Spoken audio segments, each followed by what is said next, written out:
Се приближуваат летните одмори, но автомобилската индустрија не сака да чуе за летна пауза. Исто така и туристичките работници не сака да чујат за летната пауза, бидејќи сега е сезоната на летни одмори. Но денеска во ова издание на Автомагазин ќе ве однесеме на најголемиот крстосувач за патници во светот. Одвоивме време и за историјатот на најпродаваниот модел на Мерцедес, а под лупа, односно на тест, ја имавме BMW X4. Затоа тоа е доволен аргумент да останете пред малите екрани. Ви посакувам срдечно добре дојде во новото издание на Автомагазин. Да имаш контрола, значи да имаш се.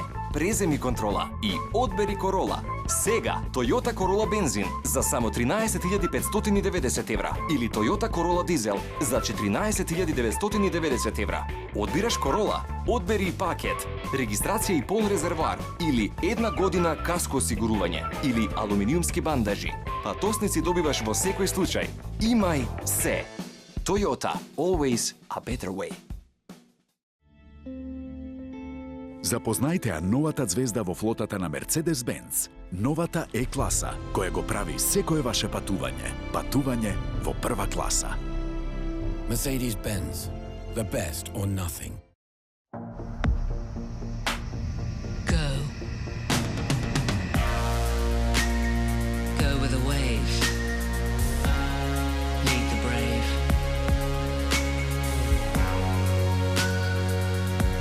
Go bold. Go strong. Go to oceans where no one's gone.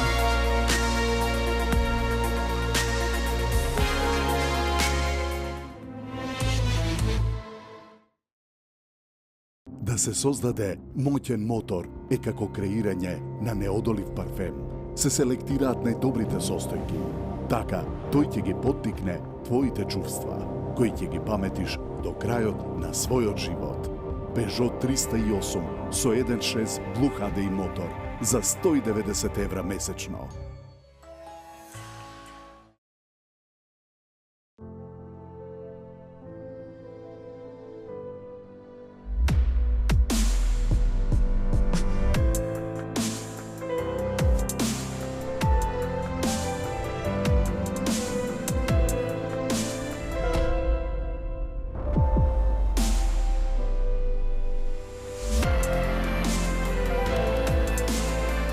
Designed with a little more attitude. Mazda 6. Master.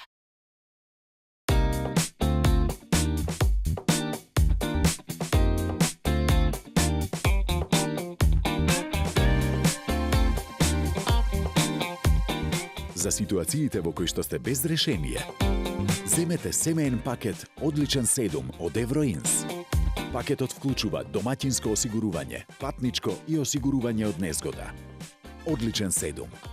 Квалитетно осигурување за квалитетен живот.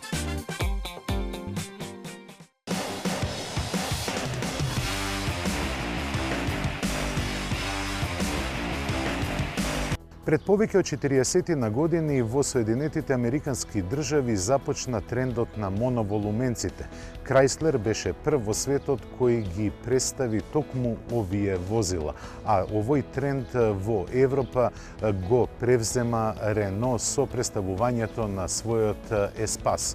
Од тогаш помина многу вода низ Сена, а исто така и многу генерации, многу модели од Рено излегоа на пазарот како моноволуменци. Последниот од нив е Гран Сеник, кој ја задржува ДНК-та на Рено и се истакнува со својата многунаменост и се разбира со својот простор.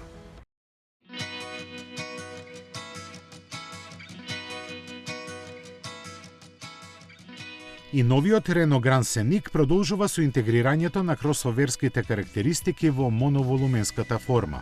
Тоа е затоа што пред наездата на спортско-корисните возила најмногу настрада токму продажбата на моноволуменците. За да не ја загуби стекнатата предност, основоположникот на оваа класа, Renault, се реши на ризичен чекор, да ги приближи своите семејно ориентирани модели кон трендовските кросовери. Прво тоа беше успешно сторено со Espace, додека зафатите кај стандардниот Scenic не се толку наметливи. Затоа пак Grand Scenic во се изгледа како намален Espace. Флуидниот и елегантен дизајн се уште како основни ги има и моноволуменските линии, а кокетирањето со кросоверскиот стил му доаѓа како сладок зачин. Димензиите секако му се компактни, но забележливо поголеми од досегашната генерација, најмногу должината за 75 мм. Меѓускиното растојание е зголемено за 35, а растојанието од коловозот на 30 мм. Токму тоа и најмногу придонесува за кросоверскиот изглед, дополнително истакнат со големите 20-инчни тркала. Поголем е и багажникот за 40 литри, но поважно од тоа е што товарењето е олеснето, а практичноста зголемена. Задолжен за оваа функционалност е системот за соборување на седиштата, кој со еден допир на екранот автоматски ги преклопува, ослободувајќи простор со рамен под. Од другата електроника која ќе го олеснува престојот на 5 или 7 патници се издвојува AirLink 2 инфозабавниот систем со 8,7 инчен дисплеј и Bose озвучување. Тука се и head-up дисплејот во боја, адаптибилниот темпомат и бројните безбедносни асистенти во возењето. Многумина ќе се израдуваат и на камерата за возење наназад и системот за помош при паркирање со предни, задни и странични сензори. Натрешноста е исполнета со бројни решенија карактеристични за оваа класа, кои ја зголемуваат модуларноста на широко градо по големиот простор во споредба со обичниот Scenic. Во тоа придонесе има и модуларната платформа која ги вдомува уште и Megane, Kadjar, Espace и Talisman. За погон се задолжени 2 бензинци и 3 дизела. Првите се со 115 и 130 коњи, а вторите со 110, 130 и 160 конски сили. Средниот од нив може да се добие со хибридна асистенција, кој треба да го сватиме само како увод кон алтернативните погонски решенија. Renault годинава ќе одбележи 2 децении од лансирањето на првиот Scenic. Сегашната четврта генерација ќе има многу потешка задача од претходниците, заради што и има повеќе адути да се справи со неа. Дали и цената ќе биде еден од нив, ќе дознаеме кога ќе се приближи датумот за пазарното лансирање пред крајот на годината.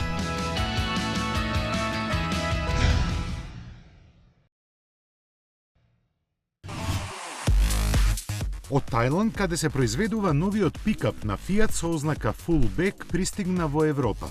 По пат застанувајќи во Дубај на тамошниот салон на автомобили, навести дека се смета и на овој дел од глобалниот пазар.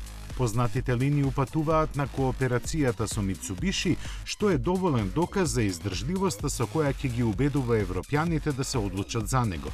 Димензиите му се истите од L200, како и носивоста од 1100 кг, а може да влече приколка тешка 3 тона.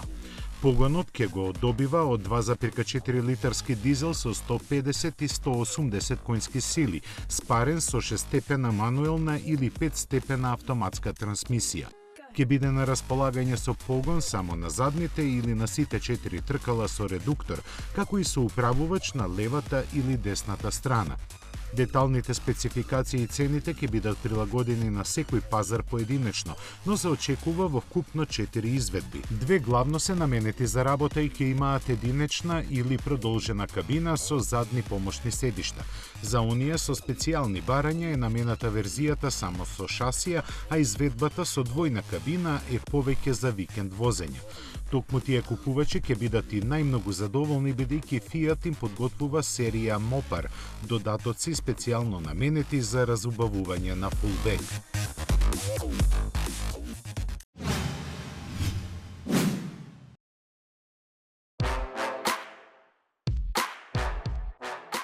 Водечката европска нискобуџетна авиокомпанија EasyJet представи прототип на паметни обувки. Наречени Sneak Airs, тие имаат вградено технологии кои на оној што ги носи ќе му помогнат во истражувањето нови места без да се загуби. Со помош на Bluetooth комуницираат со телефонот, чиј GPS систем користат, а насочувањето на патникот намерник во непознатата околина го прават со мали вибрации од сензорите вградени во нив.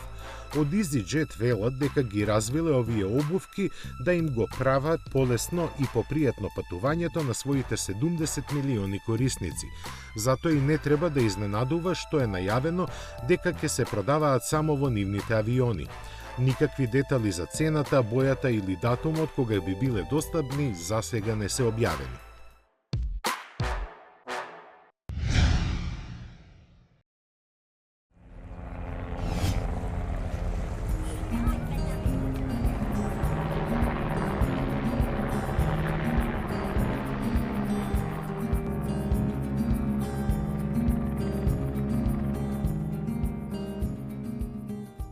Океаните од секогаш го фасцинирале човека и го потикнувале неговиот истражувачки дух.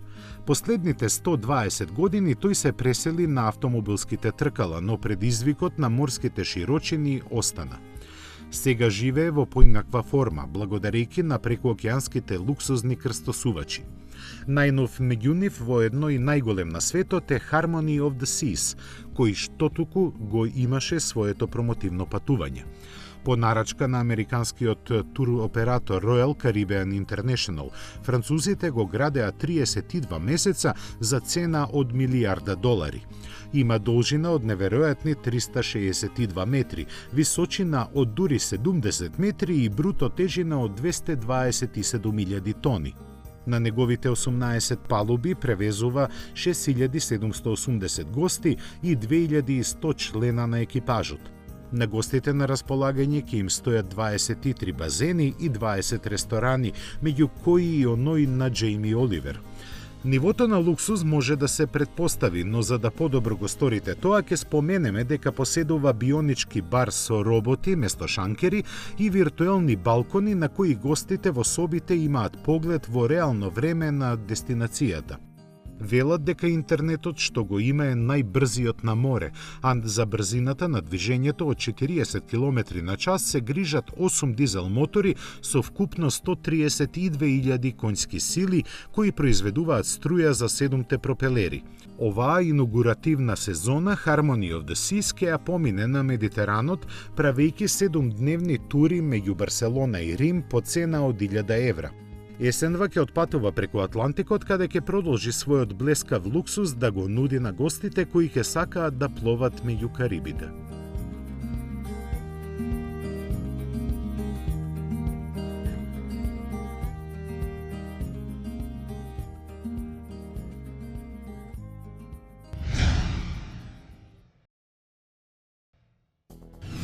За многумина од нас одморот со ништата е да се помина 10 на 15 дена на вака луксузен крстосувач. А исто така за многумина од нас автомобилот со ништата е Мерцедес, особено е класата. Незиниот историјат почнува пред 50 на години, кога се појави на пазарот и не се викаше е класа. Од тогаш до денеска поминати се 8 генерации на оваа лимузина од средната класа, кои многумина ја есапат за лимузина од висока класа.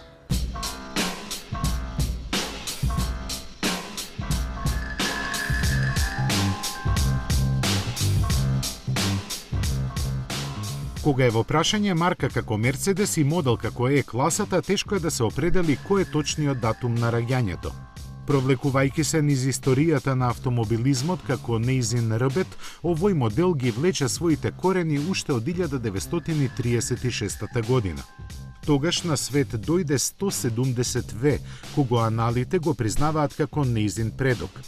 Лесната конструкција, помалите димензии и комфорот за патниците направија веднаш по појавувањето да стане најпродаван модел на марката. Својата слава ја однесе далеку од матичниот Штутгарт, дури до Јужна Америка, каде едно време се произведуваше. Ќе останеше на врвот да не беше виорот на Втората светска војна, во кој овој автомобил сепак не се загуби. Го преживеа бомбардирањето на сојузниците и беше основ за препород на германската компанија. Неговото производство продолжи, а за него беше развиен и екстремно економичен дизел. Овој модел всушност беше првиот после војната и трет автомобил воопшто во историјата со дизел мотор. Ја задржа трикраката звезда на својот нос се до 1953-та. Тогаш на сцена стапи првиот повоен Мерцедес, моделот W120. Популарно наречен понтон, стилски обликуваниот седан имаше доста модерни решенија, меѓу кои и самоносечка каросерија. Иницијално задвижувана од постоечкиот 1,8 литарски мотор, основната негова верзија се продаваше до 1962 година како Мерцедес 180. Тоа што имаше само 52 конски сили не беше пречка да ја шири својата популарност.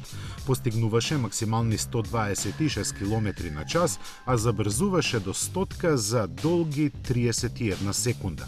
Добар дел од купувачите, главно таксистите, се одлучуваа за дизел верзијата со 40 конски сили, на која отпаѓаше половина од производството. Причината беше јасна – трошеше за 3 до 4 литри помалку гориво.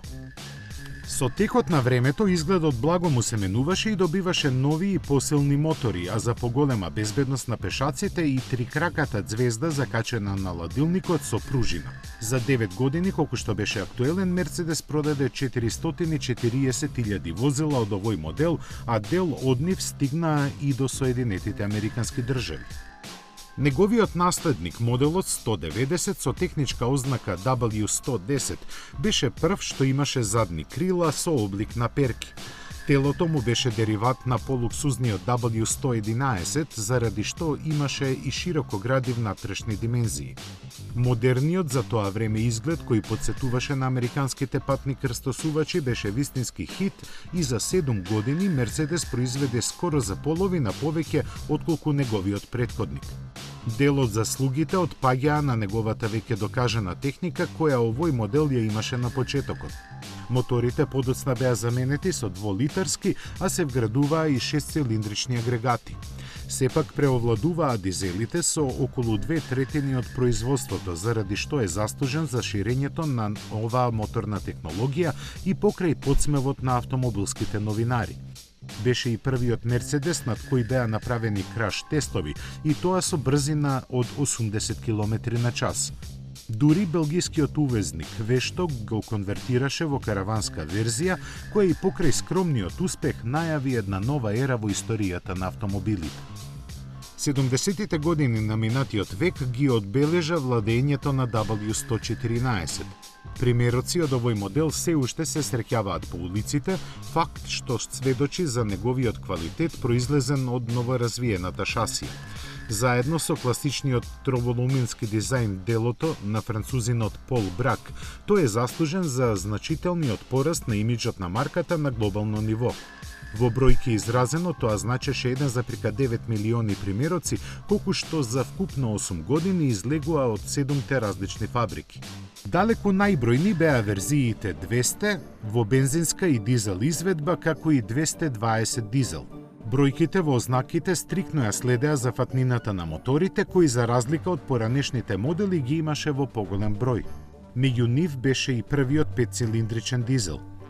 Не недостасуваа ниту напредни технолошки иновации, како на пример електронско вбризгување на горивото. Се произведуваше и како купе со 2 врати, а едно кратко време во Аргентина и во пикап изведба. Интересна е и верзијата со продолжено меѓуоскено растојание со 7 седишта, од која се произведени само 10.000 примероци. Еден од нив се уште е во активна служба на Собранието на Република Македонија. Но кога ќе се погледне моделот што следеше, сето досега кажано изгледа само како генерална проба.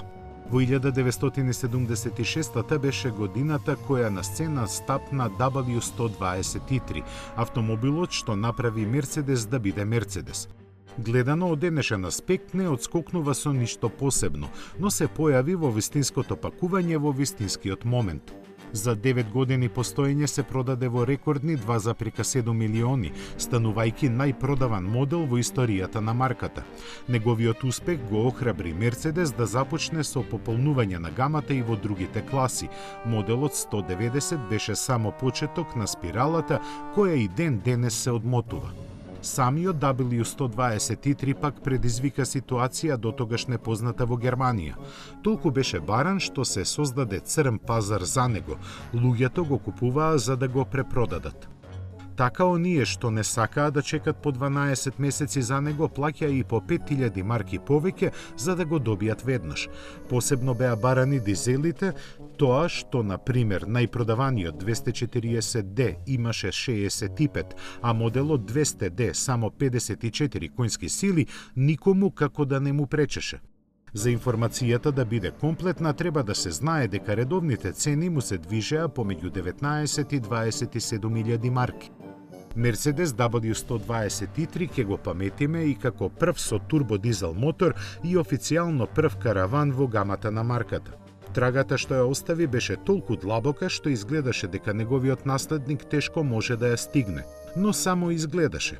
W124 се продаде во повеќе од 2,5 милиони примероци, но затоа му требаа 11 години. Технички беше далеку понапреден, но и поквалитетен и значително поскап. Ентузијастите го паметат и моделот 500E, направен во блиска соработка со Порше.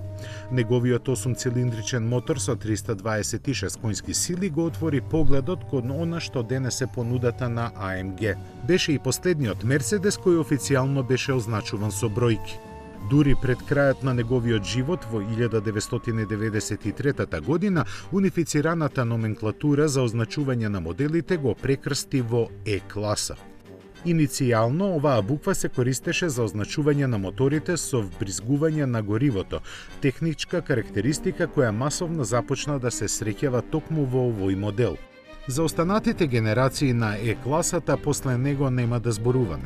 Тие се толку чести на улиците што се уште спаѓаат во денешницата, а не во автомобилската историја.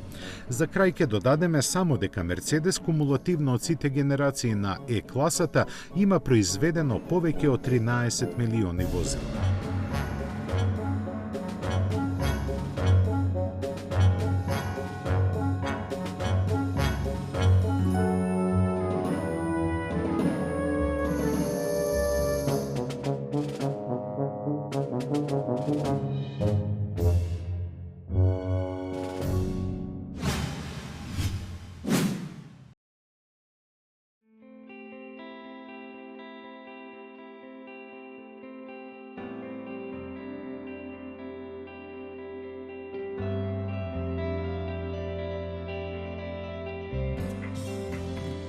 Бордот на директори на производителот на Subaru возилата одлучи наместо Fuji Heavy Industries компанијата во иднина да се вика Subaru Corporation.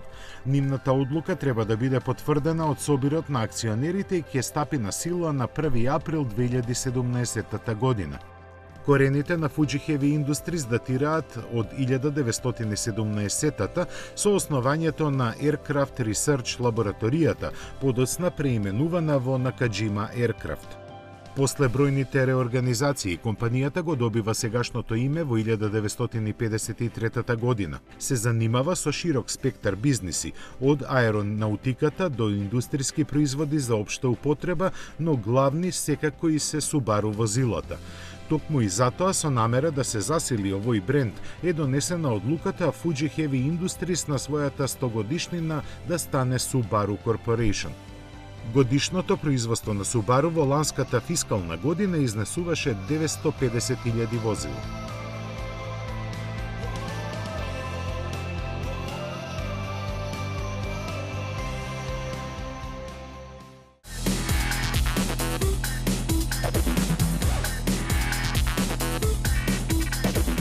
И полека стигнуваме во делот наменет за тест во автомагазин. А денеска имаме еден нов модел на македонскиот пазар кој на глобалниот пазар е присутен цели 4,5 месеци. Значи, многу брзо е стигнат во Македонија. А тоа е автомобил кој исполнува повеќе критериуми. Неговата контура е типично купеовска, а има и офроуд карактеристики. Тоа е BMW X4, настанат врз платформата на поголемиот брат X3, а охрабрен да дојде на пазарот поради големиот успех што го има неговиот уште поголем брат наречен X6.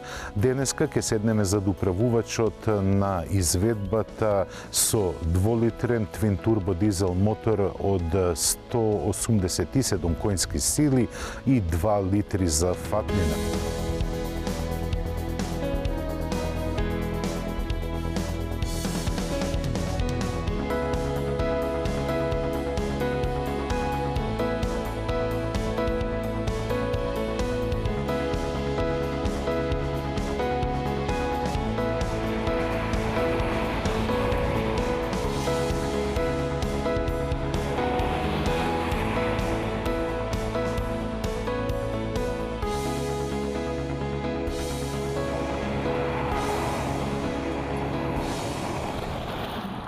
Спортскиот имидж кој го негува BMW во голема мерка е пренесен во X4-ката. Таа е произлезена од моделот, односно серијата 4, која има купеовска ориентација. Токму поради тоа и овој модел BMW не го класифицира во групата на спортско корисни возила, туку во спортско активни купеа. Сериски во секоја изведба на X4 се вградува X-драйвот. Јас сум во кабината која е опремена со ниво на опременост М. Тоа значи дека има многу гаджети кои не само живот значат, туку и имидж значат. BMW со овој модел сака да се наметне во конкуренција со Porsche Macan, но и Range Rover Evoque. Затоа ништо не превзема без детално да проучи. Возењето на X4-ката е посебно задоволство. Купеовската форма е поставена врз основа и база на постариот модел X3, но X4-ката дава еден посебен шмек, еден имидж кој е несвојствен за останатите модели на BMW со предзнакот X. Богатата опременост во внатрешноста е совршено вкомпонирана со ергономијата. BMW добро се снаоѓа со ергономијата, а во X4-ката дава една посебно чувство на извонредна прегледност, што се однесува за возењето напред. Но кога возите наназад, тогаш се јавуваат проблеми. Поради купеовската форма на задниот дел, видливоста е видно намалена, но BMW и за тоа има мислено. Сериски се вградуваат не само сензори за паркирање, туку и камера која дава повеќе перспективи. Па така е надминат проблемот со прегледноста во градски услови, особено кога се вози наназад. Удобноста и ергономијата на BMW X4 ја истакнав пред малку, но таа е запазивна само на предните седишта. На задната клупа поради формата направени се многу компромиси. Има можеби доволно место за главите и за нозете, но не за луѓе повисоки од 1,75 м. Оно што сакам да го истакнам кај овоа ниво на опременост е можноста за бирање на повеќе типови на возење. Од економично до спортско, па и динамично, каде што се исклучува дури и ESP-то. Тоа ви дава можност на испробување на механичките склопови кои се пуштени сами на себе без контрола на електрониката. А тука BMW е врвен мајстор. Не само поради погонот на сите 4 тркала, туку и поради извонредниот баланс кој го има каросеријата и соодействува со подпирањето. Во спортскиот модус на возење веднаш се чувствува трансформацијата на целиот автомобил. Пред се укрутува амортизацијата и воланот станува потежок. Не само што е потежок, туку и попрецизно ги прифаќа командите. Кога се вози вака во свиоци, дозволува и да се поиграте, а бидејќи не работи ESP-то, тогаш потребна е и корекција поради подуправувањето, кое е типично за секое спортско возење. Но она што е добро, извонредно реагира целиот склоп и со пирачките. А менувачот кој има 8 степени на пренос многу лесно ја префрлува силата таму каде што треба. Тој може да се контролира и од педалите на самиот волан и времето на менување на брзините е многу скратено. Функционирањето на перманентниот систем на сите тркала зависи од електрониката. Таа проценува каде треба да прати повеќе, каде помалку сила и исто така не само на тркалата, туку и на оските, дали е на предната или на задната оска. Така да во секој момент се добива добар баланс на возилото и го чувствувате неговото однесување без никаков компромис.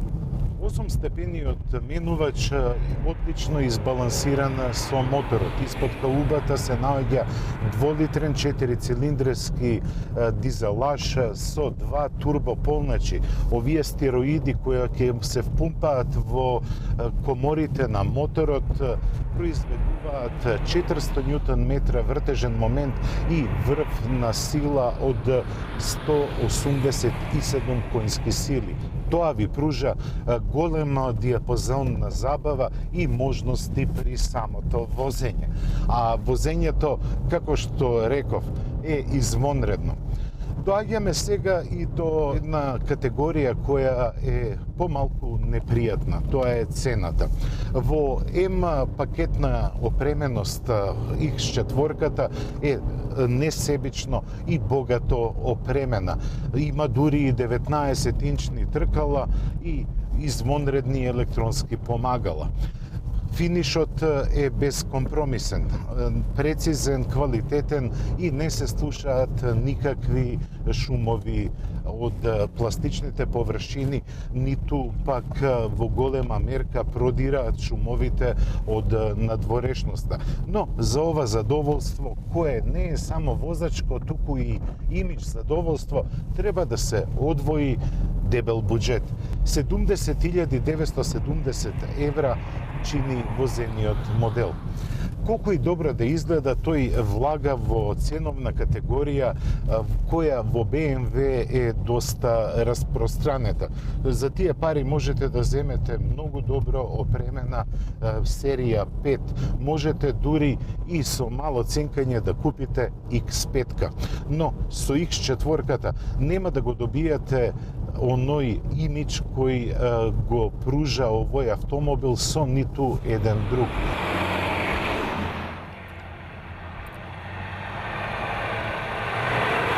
BMW смета дека со овој продукт не само дека продава имидж и статус символ, туку верува дека продава вистинско механичко ремек дело. Јас се сложувам со нив кога станува збор за механиката, но за парите уште еднаш би размислил. И вие добро размислете до следното издание на Автомагазин, кое е за 7 дена. До тогаш до гледање.